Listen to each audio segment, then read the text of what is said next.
Bismillahirrahmanirrahim. Assalamualaikum warahmatullahi wabarakatuh. Alhamdulillahillazi arsala rasulahu bil huda wa dinil haqq liyudhhirahu 'alad dini kullih wa kafaa billahi shahida.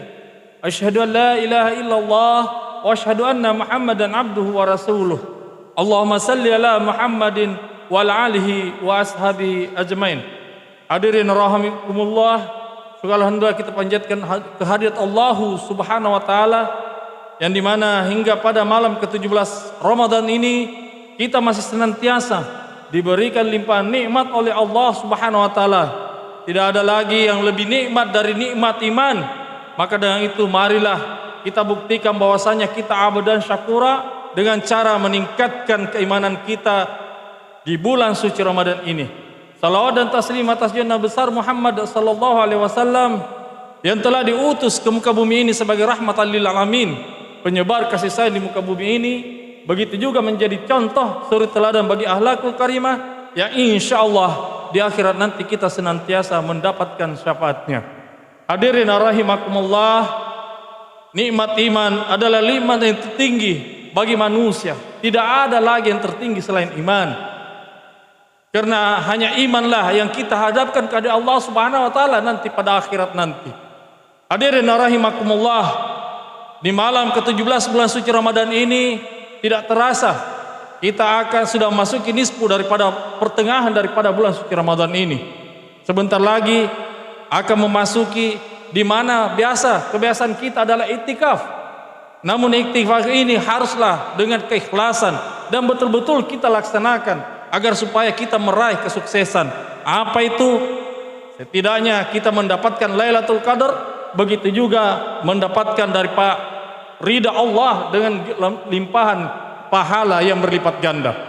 Hadirin rahimakumullah, pada malam ini yang saya akan bahas yaitu masalah mengingat Allah untuk ketenangan hati. Mengingat Allah adalah pokok daripada iman itu sendiri. Kenapa tidak? Karena mengingat Allah itu adalah kunci daripada ketenangan jiwa. Betapa banyak orang yang mencari ketenangan namun tidak dengan iman, dengan mengingat Allah. Mengingat Allah dengan materialistik atau sifatnya duniawi tidaklah kekal, hanya sementara. Namun ketenangan yang hakiki adalah ketenangan di dalam hati, yaitu iman. Siapa yang menurunkan ke dalam hati manusia itu ketenangan? Itu Allah Subhanahu wa taala. Allahu anzala sakinata fi qulubil mu'minin. Allah lah yang menurunkan ketenangan jiwa itu dalam hati-hati orang yang beriman. Liyazdadu imanan ma'a imanihim, untuk menambah keimanan mereka. Bagaimana keimanan itu? Iman itu adalah cahaya bagi manusia untuk menerangi jalan hidupnya. Hadirin rahimakumullah, satu cerita, dan ini mesti kita teladan baik bahwasanya ini adalah kebenaran, bahwasanya cahaya itu di belakang hari atau di akhir nanti inilah yang ada pada diri manusia. Apa itu? Di antara manusia di akhirat nanti ada yang cahayanya seujung kuku, ada cahayanya besar, bahkan ada yang terang benderang. Inilah yang kita pakai untuk menuju kepada siratal mustaqim atau sirat, jembatan sirat. Kata orang, sirat itu bagikan rambut yang dibelah 7, namun tidaklah demikian mestinya. Bagi mereka yang beriman, karena memiliki cahaya yang terang benderang, sehingga mereka untuk menyeberang dari jembatan sirat itu cukup terang dan bisa langsung masuk ke dalamnya. Namun begitu orang yang tidak memiliki cahaya atau iman, maka dengan otomatis dia tidak akan dapat menyeberang ke jembatan sirat itu sendiri. Hadirin rahimakumullah, Allahu nurus samawati wal ard. Allah lah cahaya baik di langit maupun di bumi. Dan Allah lah yang menurunkan ke dalam hati-hati manusia. Namun dengan itu perlu mujahadah untuk mendapatkan cahaya itu. Hidayah harus dengan mujahadah. Tanpa mujahadah tidak akan ada namanya hidayah yang kita dapatkan dalam hati ini. Bukankah setiap salat kita selalu minta, ihdinas siratal mustaqim, tunjukilah kami jalan yang lurus. Makanya sekarang pertanyaannya, banyak di antara kita orang melaksanakan salat tapi masih banyak berbuat salah. Jangan salatnya disalahkan, tapi introspeksi, periksa daripada salat itu apakah sudah benar, sudah sesuai dengan tuntunan Rasulullah atau belum. Tatkala itu belum, mari kita perbaiki.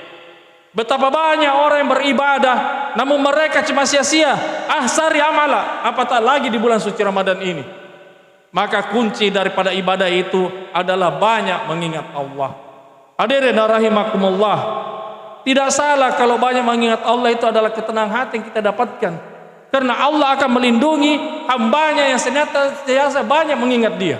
Faskuruni askurukum, banyaklah mengingat aku akan mengingatmu. Maka pesan ini harus dijadikan bahwasanya ini momentum untuk bagaimana bisa meningkatkan keimanan kita pada lagi di bulan suci Ramadan ini.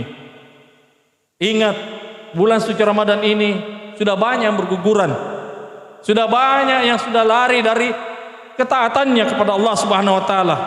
Di hari pertama, kedua, ketiga, kelima masih ramai, masih ada. Namun pas masuk ke 10, ke 17 ini sudah berkurang. Tapi begitulah namanya iman, yazid wa yanqus. Kadang dia bertambah, kadang dia berkurang. Apa yang membuat demikian? Yazid bitta'ah. Dia iman itu akan bertambah seiring dengan ketaatannya kepada Allah Subhanahu wa taala. Namun tatkala mereka asar al hayatid dunya, mereka tersila oleh kehidupan dunia, maka yakinlah bahwasanya imannya itu akan berkurang. Wa yanqus bis-su', karena banyaknya perbuatan yang mengakibatkan daripada imannya. Dan ingatlah, iman itu bagaikan cahaya yang menerangi kita. Masaluhum kamasalil lazi istauqada nar. Mereka iman itu yang tatkala itu bagaikan cahaya menerangi lingkungan sekitar kita. Namun haruslah dijaga. Kapan tidak dijaga daripada iman ini? Yaslaunaha, akan meredup sedikit demi sedikit cahaya itu. Itulah yang dikatakan istidraj. Tidak sedikit orang imannya berkurang karena sudah terpengaruh oleh kehidupan dunia, sudah lari dari ketaatannya, apatah lagi dengan urusan dunia. Dan ingat, yang namanya dunia itu memang mal'unah, terlanat, tidak sedikit terjerembab oleh kehidupan dunia ini.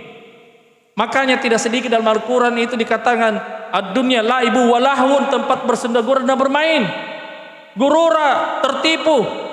Dan memang setan sendiri menggunakan media bumi ini untuk menggoda daripada manusia. Ingat janji, permintaan daripada iblis tatkala di surga dahulu. Karena engkau telah melaknatku ya Allah, aku meminta kepadamu. Pertama apa yang diminta? Menyesatkan manusia. Yang kedua apa? Menipu manusia. Yang ketiga apa? Membuat manusia tidak bersyukur. Namun ingat, dari ketiga, dari keempat, dari kelima yang namanya permintaan si iblis ini, cuma mereka yang orang mukhlis, ikhlas sajalah yang tidak bisa digoda. Maka dari itu, muhlisina lahuddin, di dalam beragama, di dalam hidup kehidupan kita, haruslah kita tanamkan sifat ikhlas itu sendiri. Hadirin rahimakumullah. Maka dari itu, untuk jauh dari godaan setan, tatkala dibuka bumi kita hidup di dunia ini, banyak mengingat Allah. Ada 4 cara untuk mengingat Allah. Yang pertama, banyak berzikir. Karena berzikir kita senantiasa membasahi lidah ini yang bertasbih, bertahmid dan bertakbir. Wazkurullaha zikran katsira, banyaklah mengingat Allah sebanyak-banyaknya. Dan zikir yang terbaik, kecil, pendek, tapi besar manfaatnya di akhirat nanti. Apa itu? Subhanallah wa bihamdihi, subhanallahil azim. Perbanyaklah untuk tasbih ini. Itu janji Allah. Bahkan zikir ini kalau ditimbang, diambil timbangan satu zikir ini dengan dunia dan sisi lebih berat. Hadirin rahimakumullah. Maka zikir jangan kita pandang enteng. Manusia mahallul khata'i wan nisyan, tidak lepas dari perbuatan yang namanya khilaf dan salah. Setiap yang namanya khilaf dan kesalahan kita perbuat, ada nohta yang tumbuh di dalam hati kita.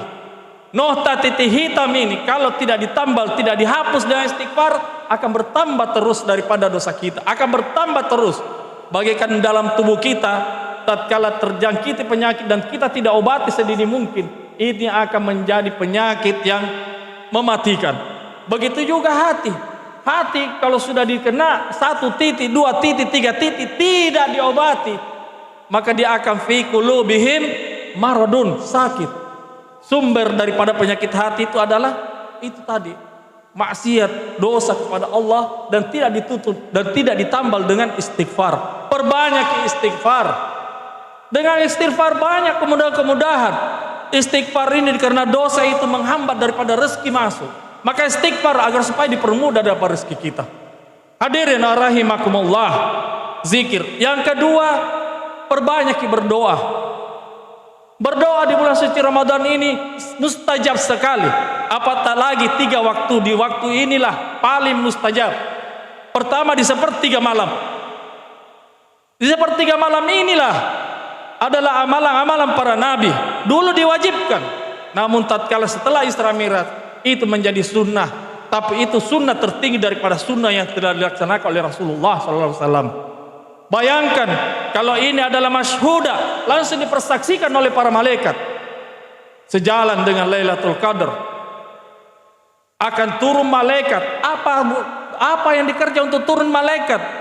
Berkait dengan surah Al-Isra dikatakan masyhuda, akan menyaksikan daripada hamba-hamba Allah yang tatkala di sepertiga malam menundukkan, menjaga daripada imannya, menjauhkan tatajafa junubuhum anil madaji, menjauhkan dari tempat tidurnya, dari pembaringannya untuk mengingat Allah Subhanahu wa taala.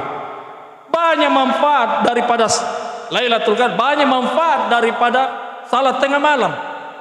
Ya, akan mengeluarkan kita dari permasalahan dunia, akan membantu kita mengatasi dari masalah-masalah kehidupan, membuat hati kita tenang, lembut. Maka perbanyak, terutama doa di waktu tengah malam. Yang kedua, doa duburus salah, setelah salat. Jadi ingat Ki, kebanyakan di antara kita itu kalau sudah salat langsung berdiri, langsung keluar. Iya. Kemudian satu hal lagi pelajaran tabe. Kalau di sini saya lihat bersih, tertib, bisa lihat ada kebiasaan itu anak-anak di tengah daripada orang tua. Jadi tolong kalau masjid, kalau bisa anak-anak itu taruhlah mereka di pojok. Karena satu kebiasaan anak-anak, assalamualaikum warahmatullahi, assalamualaikum, langsung lompat lari keluar. Tidak dia lihat ada orang tua di belakangnya, apa langsung dia injak lututnya, bahunya. Jadi satu sekedar saran, bagaimana kalau anak-anak waktu salat sebaiknya diberi mereka di saf yang paling ujung dari dinding. Pun kalau dia ke belakang ada tembok yang tidak langsung menginjak daripada bahu atau lutut kita.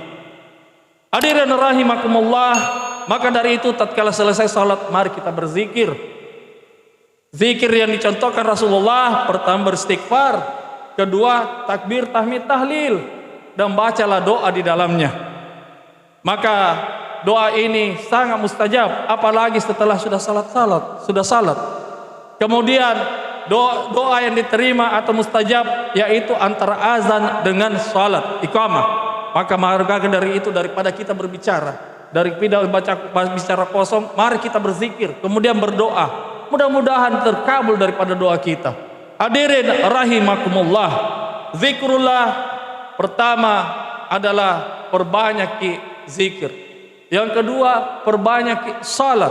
Yang ketiga, perbanyak yang namanya baca Al-Quran. Apatah lagi sekarang ini nuzulul Quran. Nuzulul Quran ini tentunya kita jaga dengan apa? Mari membaca tiap hari, perbanyak membaca Al-Quran. Sudah berapa banyak kita baca Al-Quran di bulan suci Ramadan ini? Jangan kita sia-siakan waktu untuk baca suci Al-Quran. Istiqamah ke dia membaca Al-Quran. Tidak usah banyak-banyak. Yang penting setiap waktu salat, setelah salat kita manfaatkan waktu kita. Tidak harus dibawa Al-Quran. Sekarang karena sudah teknologi maju, kita punya Android, downloadkin murattal Al-Quran. Mari kita baca Al-Quran. Setidaknya 1-2 lembar ayat, 1-2 lembar Al-Quran. Jadi misalkan kita baca 1 lembar, 2 lembar dalam satu waktu salat, kita kalkulasi dalam 1 bulan, insya Allah berarti kita sudah tamatkan 1 juz. Satu salat, satu rakaat 10 daripada pahala kebaikan yang kita dapat dari membaca Al-Quran itu sendiri. Maka dari itu jaga Ki, mau hati tak baik, sembuh dari penyakit hati, ini obatnya Al-Quran. Syifaul lima fis sudur, akan menjadi obat bagi dalam hati kita. Bagi mereka yang punya penyakit hati, mari dekatkan dengan perbanyak istighfar, dekatkan baca Al-Quran. Apa itu penyakit hati? Ingat, penyakit hati itu ada dua macam, dan tidak bisa dapat hidayah kalau penyakit hati ini ada dalam diri kita. Apa itu? Sombong. Yang kedua, hasad. Jagalah loh, jangan sampai ada di dalam diri kita, di dalam hati kita. Maka itu banyak istighfar, banyak baca Al-Quran. Orang begini ini orang tidak mendapatkan hidayah. Nah yang minikane tonton enggak pak jodoh hidayah dari Allah Subhanahu wa taala, piti holo-holoi. Dia kira ayah sabuna annahum yusinuna sunnah, sudah menolong itu daripada amalannya, padahal habitat amaluhum, dihapus ki pahalanya. Apa itu kesombongan? Dalam Rasulullah menyatakan ada dua ciri khas sifat orang sombong itu. Batal hak, dia selalu menolak kebenaran. Menolak kebenaran dalam artian dia tidak mau mendengar, karena di telinganya ini adalah sudah tersumbat. Waqra. Kemudian hatinya sudah terkunci. Akinnatan lal qulubi waqra azanim.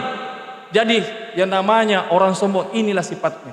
Bayangkan ki dulu, makanya keluar tabat Abi Lahab. Bayangkan dia masih hidup di zaman Rasulullah, keluar ini ayat tabat Abi Lahab. Sudah ditanya, dia tahu dirinya bahwasanya dia akan celaka dalam Al-Quran, wahyu sudah turun, namun itu dibilang tertutup telinganya, hatinya tidak mau mendengar. Sudah nampak di depannya bahwasanya dia dijanjikan, tapi tidak ada hidayah. Maka jangan.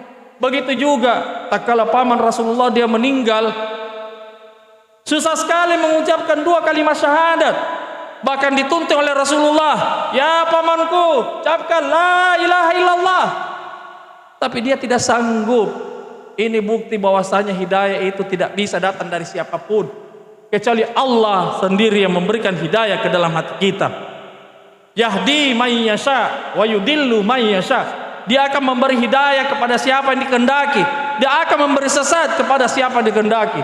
Jadi pertanyaan sekarang, berarti Allah juga menyesatkan orang? Iya, disesatkan. Bagi siapa yang disesatkan? Orang yang ada telinganya tidak mau mendengar, ada hatinya tidak peka, ada matanya buta, itu akan disesatkan. Maka tidak heran di Al-Fatihah dikata gairil maghdubi alaihim waladdallin. Maghdu dengan waladdallin sama ji, kesinnya ji beda, tapi intinya orang dilaknat sama Allah Subhanahu wa taala. Orang sesat dan disesatkan karena Allah marah kepada dia. Maka jauhkan hal-hal yang membuat Allah marah, karena kalau Allah marah, yang namanya hidayah tidak akan masuk ke dalam hati kita. Nakana tawa manato mai ko sambayang sagena lele ngabannu kulantunu mai ko sambayang kapunan josi pakaruan ni anjalan riatenno. Apa itu? Sombong dengan hasad, tidak bisa kau yang namanya dapat hidayah. Jauhkan. Jadi pertama itu sifat sombong apa? Batalul haq, menolak kebenaran. Yang kedua, ramtun nas, suka pandang enteng orang. Jadi ingat jangan sampai ada terbetik di hati kita suka pandang enteng orang. Kayak itu sifatnya iblis. Ya. Waktunya iblis disuruh untuk tunduk dan patuh kepada, bukan untuk disembah, bukan. Tunduk dan patuh kepada khalifatan fil ard. Di dunia kau harus tunduk kepada manusia. Artinya biarlah manusia yang menjadi khalifah di dunia, kau tunduk dan patuh saja. Tapi apa? Dia bilang, khalaqatani min nar, saya lebih hebat, saya tercipta dari api. Wa khalaqatahu min tin, kau tercipta dari tanah yang hina. Akhirnya Allah marah. Padahal Allah lah punya hak prerogatif untuk menentukan siapa yang layak. Dan inilah sifat yang ada pada diri manusia yang jangan sampai ada dalam diri kita. Suka memandang enteng orang. Jadi sifat sombong itu ada dua. Pertama itu sifat sombong adalah menolak kebenaran. Yang kedua adalah sifat memandang enteng orang. Apa penyebab dari dua ini? Menurut Rasulullah SAW ada 4 hal penyebab daripada dua sifat ini, dua yang sifat dari sombong ini yang ada dalam diri manusia. Jangan sampai ini yang mengenai kita, karena ini adalah titipan dari Allah yang tidak boleh kita sikapi dengan kesombongan. Titipannya itu mestinya kita gunakan bagaimana caranya untuk mendekatkan sama Allah Subhanahu wa taala. Jangan menjadikan kita menjadi bangga akan titipan itu. Apa itu 4 hal? Ziyadatul mal, karena bertambahnya harta. Padahal harta itu titipan. Seberapa banyak titipan itu suatu waktu akan ditarik. Numattiuhum kalila, cuma sedikit, tapi suatu saatnya saya akan tarik daripada nikmat yang kau punya. Iya, baru bertambah sedikit hartanya. Teh mana saya tahu, tidak mau lihat. Kalau dulu atau belum ada mobilnya, kalau lewat assalamualaikum, tabe di menegur siapa. Sekali ada mobil nah hujan ada air langsung nyanyi natabrak, tidak ada masa bodoh tutup kacana. Ini contoh dia punya harta, namun dia sombong, tidak mau minasele orang, tidak mau silaturahmi. Dia mami dia lebih hebat. Hati-hati ki, jangan sampai harta. La tulhikum amwalukum wa auladukum an dzikrillah. Jangan sampai gara-gara harta dan anak kau lupa dari Allah, kau sombong untuk mengingat Allah. Tidak mau tundukkan gara-gara hartanya. Si ibu midang urusan dunia. Ingat ki, ada pesan Rasulullah. Arrafallahu fi rafa yu'arifuka ma syi'ta. Artinya apa? Ingat lalu Allah di waktu longgarmu, maka Allah akan mengingatmu di waktu sempitmu. Iya. Urangi baji-baji. Ijayai pangurain tamai kamar Allah itu pada saat kita longgar. Jangan tabale. Pada saat sempit susah baru pinjam masjid. Iya. Paling celaka lagi kalau dikasih nikmat rezeki setelah dia mendekatkan diri jadi istidraj tambah jauh dari Allah Subhanahu wa taala. Dan itulah sifat manusia. Wa idza massal insanu durrun da'a rabbuhu muniban ilaih. Kalau manusia itu ditempa kesempitan, muniban da'a, dia berdoa, Allah doanya Allah, berikan rezeki menimpa. Summa idza hawalatun nimatan min, namun tatkala mereka sudah dikasih rezeki, nasiyama kana yad'u tarkalupai. Ini salah satu sifat manusia. Lebih celaka lagi sifat manusia yang satu ini. Dan memang sifat manusia inilah paling mendasar, jauhkan kian sifat ini. Innal insana khuliqa khalua, suka ki mengeluh. Wa idza massahu syarru jazua, kalau kena ki dia musibah, kemalangan, kena ki hal-hal yang kerugian apa semua akun raringi. Wa idza massahu khaira manua, namun tatkala dia diberikan kenikmatan, dikasih dia kelebihan, harta yang berlimpah apa semua, manua. Apa itu manua? Gigili galang. Ingat ki, jangan sampai menjadi orang gigili galang di bulan suci Ramadan ini. Contoh gigili galang di bulan suci Ramadan ini, tabe ibu-ibu juga diantara kita, bagi bapak-bapak juga. Waktu pak buka, apa kita pakai buka? Itu tolong kita kasih di masjid. Jangan sampai di rumah tanu enak-enak, di rumah apa? Jalan kotek kadoro. Dona kadoro. Jadi enak ton di leher. Bayangkan kalau orang makan kita mau capa buka, pahala yang tidak dikurangi sekali pun kita juga dapat. Apatah lagi kalau kita kasih ke uang, masya Allah, uang ini besar sekali manfaatnya. Tapi sifatnya bagaimana supaya kita jaga namanya keikhlasan. Muhlisina lahuddin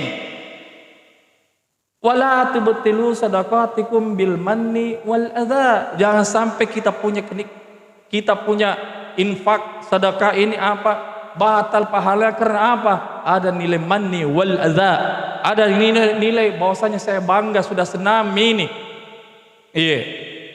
Justru jauh lebih bagus Allah bilang qaulun ma'rufun khairum min sadaqatin. Jauh lebih bagus itu berkata baik, ucapan baik yang menyejukkan hati, daripada kita kasih orang apa yang kita berikan kemudian kita kata-katai orang, kemudian kita sebut-sebut, itu batal itu. Jangan lalu kita batalkan daripada kita punya pahala. Saya kira demikian ceramah saya pada malam hari ini.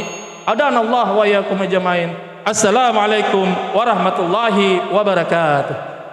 Dipersembahkan oleh Yayasan Haji Muhammad Cengho Sulsel dan Takmir Masjid Muhammad Cengho Goa.